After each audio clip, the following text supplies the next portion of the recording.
Roaches have great peripheral vision. Come on.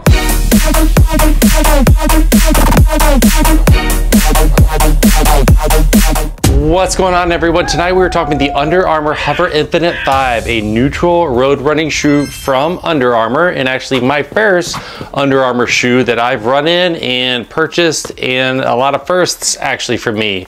A very interesting shoe, you know, just up front. It's a little bit different for me because it's a little bit stiffer and a little bit firmer, but I'll get into that here in a little bit. And actually it's not really a bad thing because there are some pleasant surprises about this shoe. So let's jump right into it. All right, starting at the top, this is gonna be an engineered spacer mesh. According to Under Armour, it's a dual layer mesh and it's actually quite comfortable and quite breathable. I had no issues with the top of the shoe. Moving into the laces. A quick word about the laces, they're not stretchy at all. They're actually quite round in diameter, and I thought that it was gonna be an issue, but actually they do have a little bit of cushion to them, and I really actually, once I laced up and threw in the runner's knot, actually found that in conjunction with the upper here, the eyelet chain, it actually did a really good job in locking down the top of my foot as it pertained to the tongue and then the rest of the shoe. And then speaking of the tongue, this is actually a very padded tongue. I was pleasantly surprised with this, and it's not gusseted at all, and there's no connection from the tongue to the inside of the shoe on either side, but I did not have any issues with it slipping around or sliding around or really kind of deviating to one side or the other, at least in my experience with this shoe. So good job there, Under Armour. Moving into the heel, we'll talk about the heel collar starting. Look at all this padding. This is quite the padded heel counter, and moving into the inside of the heel pocket it's hard to demonstrate on camera, but I'd say that's a good half to maybe 3/4 of an inch from the difference between this start of the material down into the heel pocket. And now that I'm doing this, I can actually appreciate quite the angle towards, you know, where my heel stops and then my lower leg begins. And I had zero trouble going uphill with any kind of heel slipping. And in fact, I was kind of, you know, listening for that and kind of noticing for that, and had none of that happening with the Infinite here. So again, good job, Under Armour. Looking back here towards the back of the shoe, it's a very, very stout heel counter. Like, there is no flex whatsoever to this. And it's not any kind of appreciable overlay or TPU or plastic or anything like that. It's really kind of built into the material of the shoe here in the back. So very, very stout, and it feels very well constructed back here. Kind of a minimalistic little pull-on tab here. Didn't have any issues with that. In fact, I kind of did use that to get the shoe on initially, and found that it worked out pretty well. Just hides away. And pulling out the insole from the shoe, and I like to do this on my reviews just to kind of see and appreciate what the shoe companies are sticking inside their shoes. And here we have a very nice insert, actually. Wow, that's really, really kind of thick, actually. I'd say a good 5, maybe 6 millimeters here. There it is. You got Under Armour written on the bottom there. You got HOVR Infinite 5, and check this out. I don't know if you can see, but it's actually got the stack height written on the insole. That's so cool, Under Armour. So we got neutral cushioning, stack height, 20 millimeters, and then 28 millimeters. So I assume that's, you know, the midsole stack here, which we'll get into, and that's going to be an 8 millimeter drop. So it takes the guesswork right out of figuring out what the stack height is. So cool. Taking a look inside of the shoe, you're seeing quite a bit of daylight coming through here, and the stitching looks good. And actually, there is maybe just, I don't know if you guys can see, but just where the booty stops and like that forefoot of the shoe begins is really kind of the only seam that I'm seeing from the upper. So if you guys have any issues with rubbing or issues with seams, let me just double check here.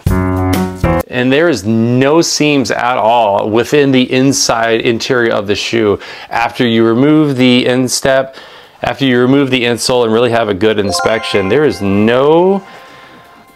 a very, very low chance of any kind of rubbing occurring there. So wow, that's really, really impressive actually. Plus, I just think it's kind of fun just to look inside the shoe and just see how well these things are built. Country of production is Vietnam. Okay, now we're moving into that HOVR midsole, kind of the heart of the shoe, and just straight away I'm putting my fingers into this, and guys, it is quite firm. Not really giving my fingers a whole lot of ability to squish it in nicely. And for the weight, that's gonna be 10.4 ounces according to Under Armour, which I would consider a little bit on the heavier side, especially for a daily trainer, especially for what they consider a long distance shoe. But hey, you know, this is a fairly stout shoe, so it's probably gonna have some weight given how beefy and well built this tank of a shoe is. But then you take a look just above this HOVR here, and you have this white piece here, and I'm just kind of sticking my fingers in here, and it's about half within the upper and then half within the midsole. So it's almost like this little scoop that your foot is going to lay into to allow some of that stability going side to side. It's a neutral shoe, but it has you covered as far as keeping you locked in and secure. And I can attest to that during the runs. I really felt kind of secure in the shoe. During my runs, I like to go uphill, downhill, especially for the senses of review, just to kind of get a feel. And yeah, I didn't have any slipping of the foot within the shoe on top of the midsole or any of that. And then kind of going back to that durometer or stiffness scale, it feels very stiff, but when you have the shoe on, it actually feels, I'm conflicted because it is a shoe that is designed for long distances, and Under Armour makes it sound very cushioned, but it doesn't feel as cushioned as some of the other shoes that I would put into that category, such as the New Balance More V4 or the Asics Nova Blast or the Torin that I've reviewed recently.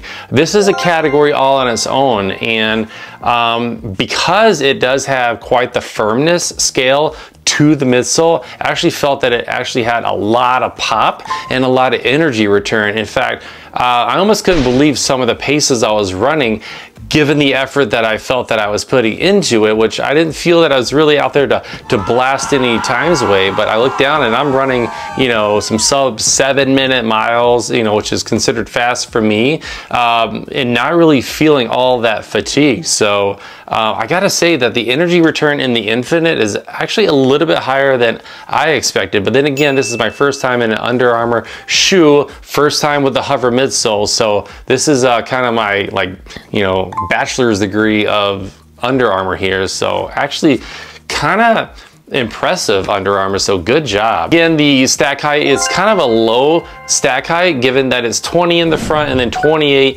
in the heel, as the insole told us here. So you got a nice 8mm drop, and that could be another thing because 8mm to me is considered a little bit of a higher drop, considering that I normally run in either 0 drop or 4mm. So I didn't feel exactly like on the balls of my feet or any of that stuff, but it's definitely a lot higher than what I am used to. So taking a look just how wide the front of the shoe is with my toes here, I'll throw you a little clip here of how I felt outside with some demonstration. All right, so let's talk about the HOVR Infinite 5 as it relates to my feet, my toes within the shoe. This might be helpful for some in relation to where my toes are within the shoe. So first up, this is a size 11. I'm a size 11, so I went true to size. And here are my bilateral big toes here.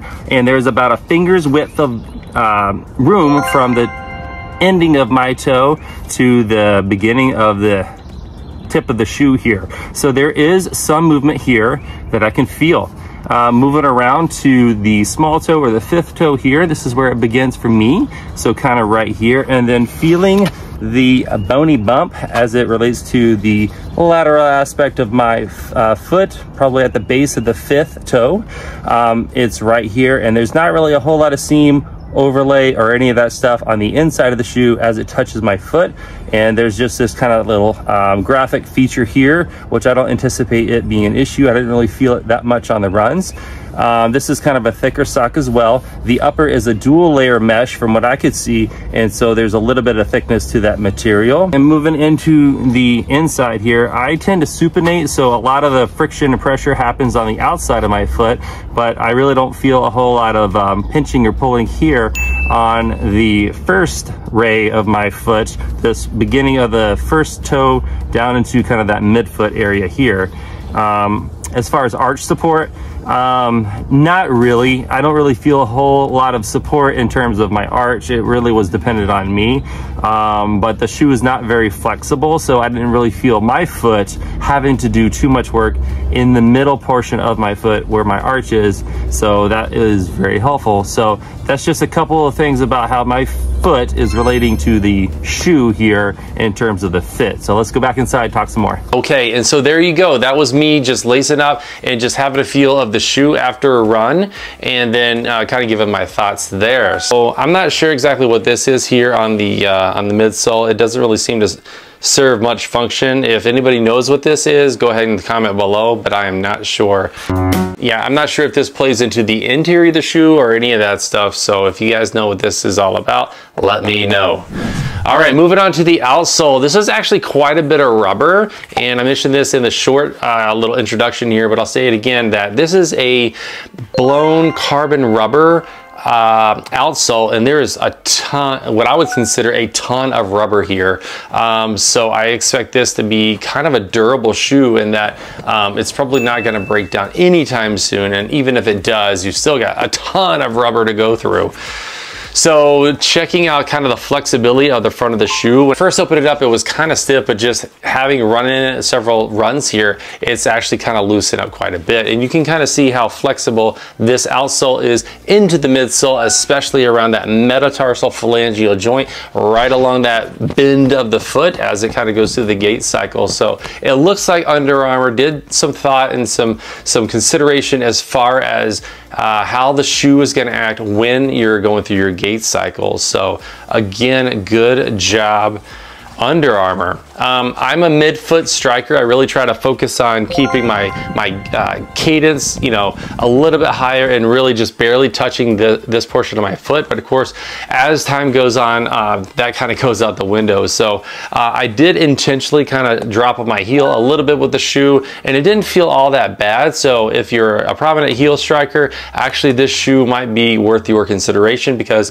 it didn't really seem to be fighting me like some other shoes can with the heel strike. Overall impressions with the Under Armour HOVR Infinite 5 are actually fairly promising. I was originally kind of conflicted in that I didn't really know what to expect with an Under Armour shoe, but I popped it on, I gave it a spin, and I gotta say I'm actually pleasantly surprised with this shoe, and that I didn't know what to expect with the Under Armour brand or their shoes. So good job, Under Armour. That is it for the full review of the Infinite 5. You can pick this up on the Under Armour website now for $120. I believe this is their latest iteration, and the Under Armour Infinite 4 is on sale now at underarmour.com. Okay, well that's it. Thank you so much for watching. If you don't mind, please consider liking and subscribing the video, the channel. It would mean so much to me. I put a lot of effort into making these videos